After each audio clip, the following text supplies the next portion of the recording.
Bueno, llegamos al segundo bloque y estamos con Silvia Nosey, concejal de Frente de Todos. Muy buenas noches, Sil, ¿cómo estás? Hola, buenas noches, gracias por la invitación. Un gusto. Otra vez estaba extrañando el piso. Se extraña, ¿no? Esto Otra de, vez, sí. la presencia, de interactuar, ¿no? claro, sí.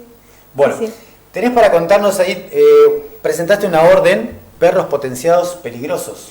En realidad presenté un pedido de comunicación para que se respete una ordenanza que está escrita, 9740, la 9740 es la ordenanza que está escrita desde el año 2005 y que al día de hoy no se estaría cumpliendo, cosa que genera mucha angustia, mucha zozobra, no solamente en las personas en general, sino también en los movimientos, como el movimiento activista animal, sí, o protectoras o demás, porque acá tenemos un grave problema que tiene varios puntos a tratar, pero bueno, estamos hablando de que es una ordenanza que si se escribió, por algo se ha escrito, y que tiene que ver con la sana convivencia entre lo que son los animales y los seres humanos, y sobre todo hace hincapié en lo que son los perros potencialmente peligrosos, ¿no es cierto?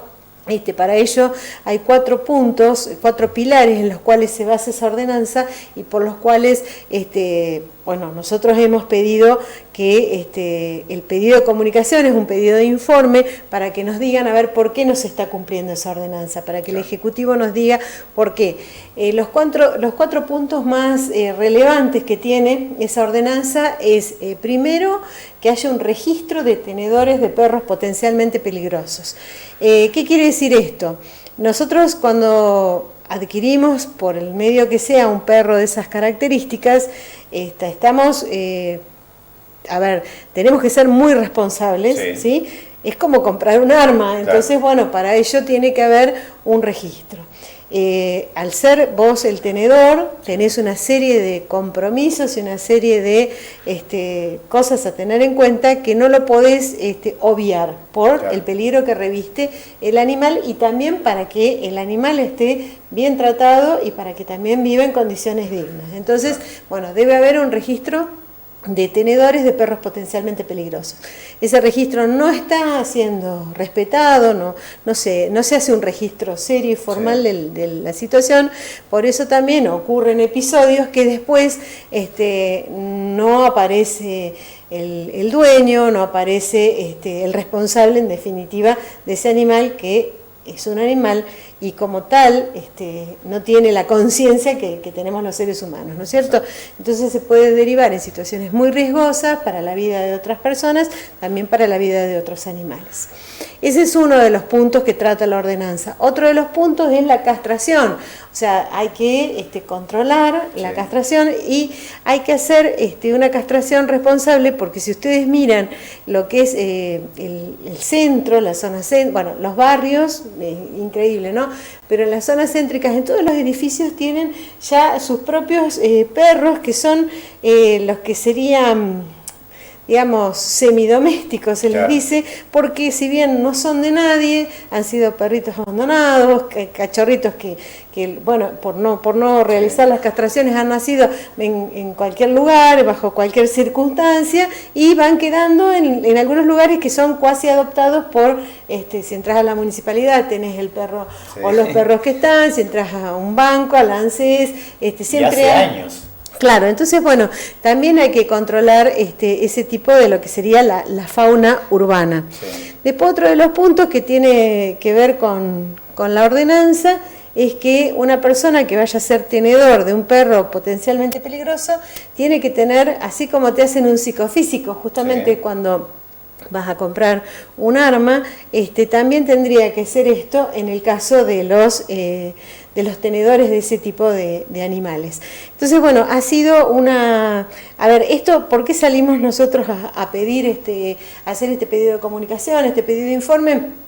Porque es lamentable, han habido episodios últimamente que ameritan que se haga este pedido de informe. ¿Por qué no se respeta esta ordenanza? Vuelvo a repetir, es algo que está escrito hace muchos años, que se desprende de una ley provincial y que tiene que ser, por supuesto, respetada. Y otra de las cosas sobre la que hace hincapié la ordenanza es justamente que cada perro tenga un chip. El chip tiene que ser para que, obviamente están los datos del tenedor, los datos del perro y para ser identificado correctamente en el caso de ser necesario.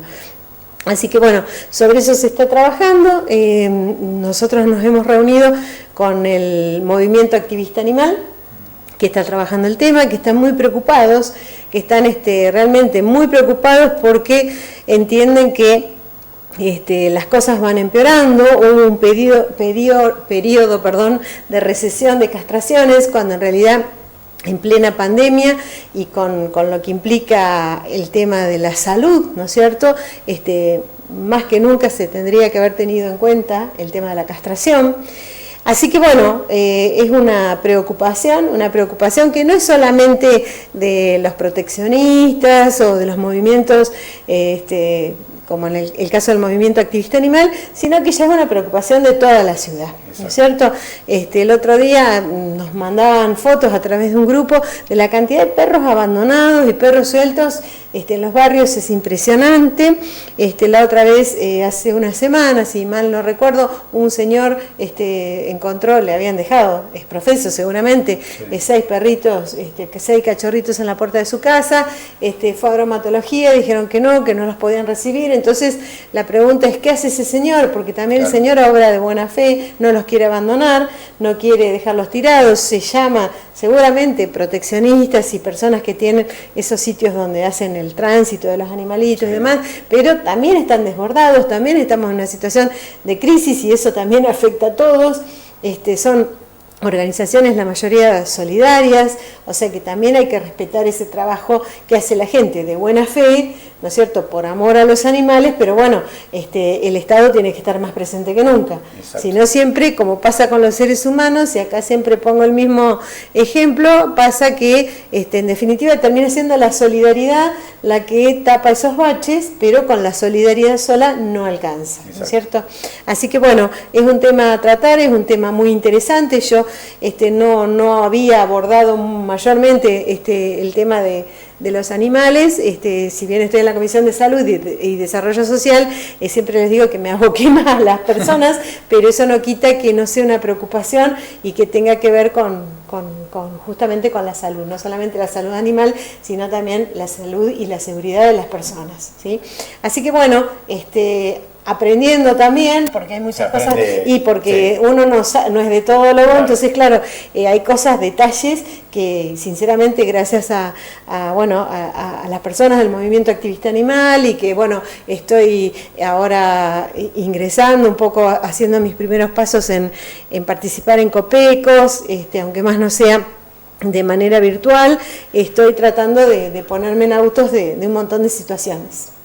Excelente, muy claro. Y es un tema que si no lo tratamos se desborda, como se viene desbordando ya hace mucho tiempo. Como se desborda, claro, pero además es increíble la cantidad de animales sueltos. Bueno, mira, a propósito de eso, no me acordaba en este momento, yo el año pasado, creo, o el anteaño, no recuerdo, presenté un proyecto para agilizar el protocolo ante la mordedura de un perro. Sí. Porque nos pasó en varias ocasiones de saber de gente que había sido mordida. Es más, la esposa de uno de nuestros compañeros fue mordida por un perro y tuvieron que hacer un raíz que era increíble, y mi compañero decía, y decís que yo tengo auto, y decís que la llevé y la traje y la busqué.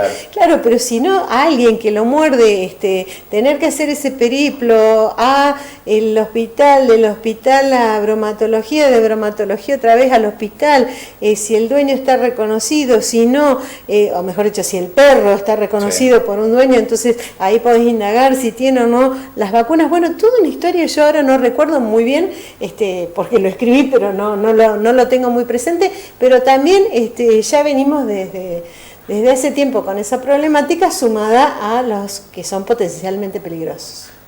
Re claro, buenísimo. Y que los perros y los animalitos no tienen la culpa de nada. Exacto. Eso también está bueno, porque también los humanos somos los responsables de que ellos están. Y bueno, habrá que educarlos con amor, enseñándoles. No soy una experta en el tema, pero no cargar las tintas sobre los pobres animales, porque la verdad ellos no pidieron estar. ¿Y a quién no le gustan los animales? Sí, por eso, sí, claro. Más de eso. Seguro. Bueno, otra ordenanza que presentaste también sobre línea de teléfono. Sí, ¿verdad? En realidad ese sí es un proyecto de ordenanza que presentamos desde el bloque, que tiene que ver con una línea telefónica gratuita y de amplia difusión para aquellas personas que visualicen una situación de calle o una situación de vulnerabilidad extrema. ¿Qué quiere decir esto? Y sobre todo, bueno, con Mariano estos temas ya lo hemos tratado tantas veces, no solamente como concejal, sino como red solidaria, ¿no es cierto? En su momento cuando coordiné la red por varios años. En estos momentos, y sobre todo cuando el frío empieza a hacerse muy presente, como una noche como hoy, empiezan a haber casos de situaciones muy complejas. No es Tandil un lugar donde se registren demasiada cantidad de situaciones de calle propiamente dichas, como sí lo pueden ser en Mar del Plata o en Gran Buenos Aires o en Capital. Pero las hay, y cuando las hay, siempre pasó que no había a ciencia cierta, o la gente no sabía a dónde comunicarse para, o sea, la persona que lo visualizaba, a esa persona en situación de calle o de esa familia, no tenía claro a dónde llamar para dar aviso. Pero también esto tiene que ver con que si vos sos vecino de una familia que está viviendo en una situación muy precaria, una noche como hoy, o como la de ayer, o como una mañanita como la de hoy, y vos visualizás que hay niños o hay adultos mayores y que no la están pasando bien, también tenés que saber, y de esos hay muchos, muchísimos, muchísimos, y algún día me gustaría que me acompañen a dar algunas vueltitas por algunos barrios. No? Y bueno, y de esa gente hay mucho. Entonces, ¿qué pasa con el vecino que también de buena voluntad y de buena fe quiere dar aviso? Bueno, esto tuvo muchas idas y vueltas, ¿sí? Desde hace muchos años que vamos y venimos con este tema de un protocolo, de que sí, que no, que primero era defensa civil, que después no fue más, que después, bueno, el año pasado, ante mi insistencia y a partir de otro proyecto que había presentado, quedamos no quedamos, o sea, el Ejecutivo dijo que a través de la Secretaría de Desarrollo Social, en ese momento, el número a donde recurrir era la Comisaría de la Mujer. La Comisaría de la Mujer es un número de 7 dígitos, que nadie se lo acuerda de memoria, no es un número. Entonces, bueno, fue bastante engorroso, tampoco las personas, las funcionarias de la comisaría tampoco tenían muy claro qué hacer, porque el tema no es recibir a la persona, pero después qué hago. Pero además la persona cómo está bien de salud, está hipotérmico, está alcoholizado, está enfermo, está consciente, está semi-inconsciente, o sea, cuando uno recibe a alguien que está en un estado de calle, tiene que hacer una cantidad de estudios médicos para saber si sus parámetros vitales están bien, si tiene alguna afección, en fin. Entonces, bueno, el número de teléfono viene anclado, viene atado, mejor dicho, a otra serie de protocolos que se tienen que cumplir de acuerdo a qué persona es, si es una sola persona, si es un adulto mayor, si es una familia con niños, en fin, depende de la característica, cómo se la debe abordar. O sea, no es solamente llamar a un número de teléfono, sino ser abordado por quienes. Por ejemplo, bueno, el Sistema Integrado de Salud con un trabajador social, hacer los chequeos médicos y después que se ve que las personas están bien, poder trasladarlas a una de las pensiones con las que trabaja la Secretaría de Desarrollo Humano y Hábitat. Bueno, eso en definitiva era, y un número de 3 dígitos que sea fácil de recordar, como está en Cava, el 108, ¿sí? El 108 es justamente para eso, personas en situaciones de calle o de vulnerabilidad extrema se llama, y ahí ya tiene atado todo el protocolo de esto, de servicio médico, atención, también el tema de la policía por el caso de la toma de antecedentes y después finalmente ir a un refugio. En este caso, bueno, los funcionarios que fueron a hablar con nosotros ayer justamente, dijeron que bueno, que sí, que habían cerrado una especie de protocolo encabezado por el número 101. El 101 es la policía, o sea que en definitiva, y para redondear, ¿no es cierto?, el concepto de lo que ellos dijeron, es que cuando vos ves una persona en situación de calle o vulnerabilidad extrema, tenés que llamar a la policía. La policía, obviamente, la función principal que tiene es hacer una averiguación de antecedentes, porque también es cierto que puede ser personas que vengan de afuera, que hay personas que han tenido orden de captura o que han sido digamos, se escaparon de otros lugares y bueno, está bien que haya una averiguación de antecedentes, pero no es solamente tomar a la persona y hacer averiguación de antecedentes, ¿no es cierto?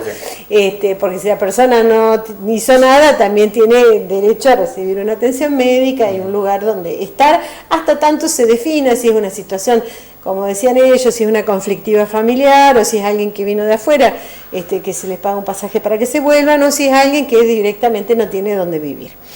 Todo eso está contemplado. El tema es que mi preocupación, y desde hace muchos años, no desde ahora, es a qué número se llama. ¿Y por qué digo mi preocupación? Porque en el año 2013, cuando yo coordinaba la red solidaria, que coordiné durante 5 años y medio esa red, hubo un lamentable episodio, en una época así como ahora, de una ola de frío polar, falleció un señor en una situación de extrema indigencia. A partir de ahí, como red solidaria y con esto que generó mucha, ¿cómo se diría?, mucha conmoción en la sociedad, la verdad pudimos establecer un protocolo muy casero, muy rudimentario si querés, pero también muy práctico. Era llamar al 103, Defensa Civil.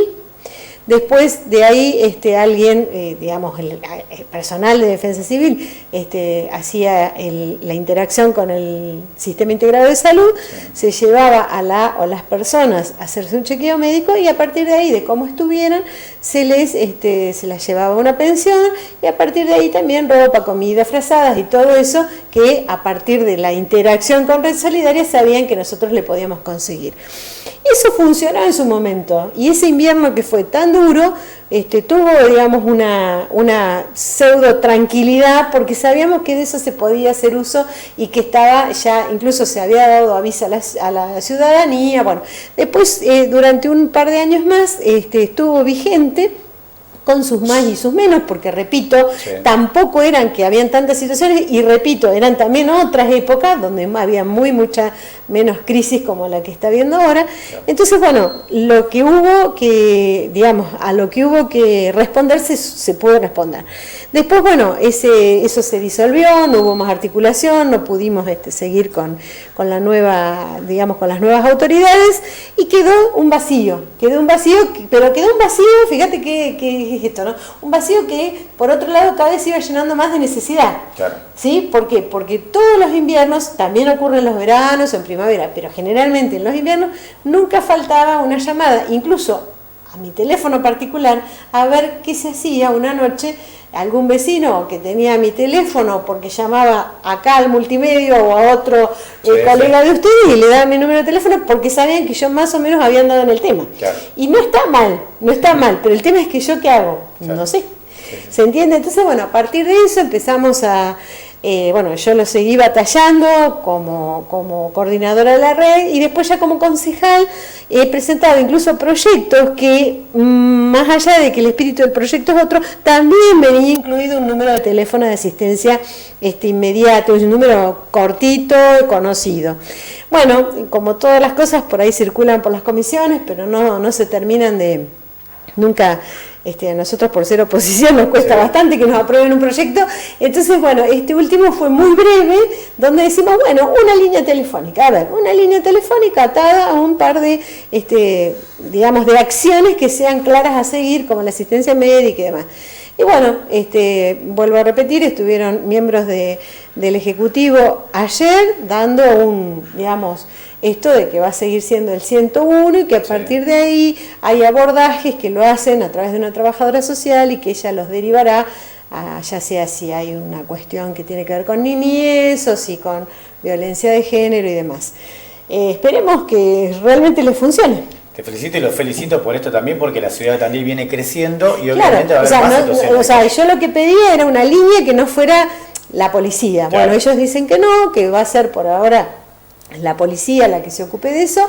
Esperemos que funcione. Sinceramente, todos los inviernos surge algo. De hecho, no tan en el invierno, pero en plena pandemia he tenido llamados y la verdad no hubo hubo una respuesta, pero después de digamos, andar con este peregrinaje, ¿no? Sí. De a qué número llamo, yo te llamo a vos, me llama al otro, y así hasta que, por supuesto, que en una ciudad relativamente chica, en Tandil terminamos dando, con alguien que acompañe, pero la idea es no hacer ese periplo telefónico, porque también es cierto que la gente dice, pero ¿qué hacemos? Y bueno, el año pasado pasó algo también muy particular. Un grupo de vecinos asistió a una persona que estaba literalmente en la calle. Lo asistió, bueno, ahí, que llamados acá, llamados allá, finalmente terminaron la comisaría de la mujer. La comisaría de la mujer, la verdad, está abocada a otras cuestiones, sí. Tampoco tuvieron una respuesta. Resumiendo, los propios vecinos abordaron el tema con bastante coraje, porque también yo entiendo al vecino que por ahí no se quiere acercar a alguien que es desconocido. Estos lo hicieron así, pagaron un alojamiento y después, bueno, incluso por días y hasta por semanas, te diría, se publicaba en las redes sociales que se les estaba dando ayuda, más o menos iban, sí. Digamos, como para que el municipio, los políticos, porque ahí caímos todos, viéramos que ellos podían hacer lo que nosotros no podíamos. Sí. Bueno, la verdad que yo lo lamento mucho, porque nosotros tenemos las mejores intenciones, pero no somos el Ejecutivo.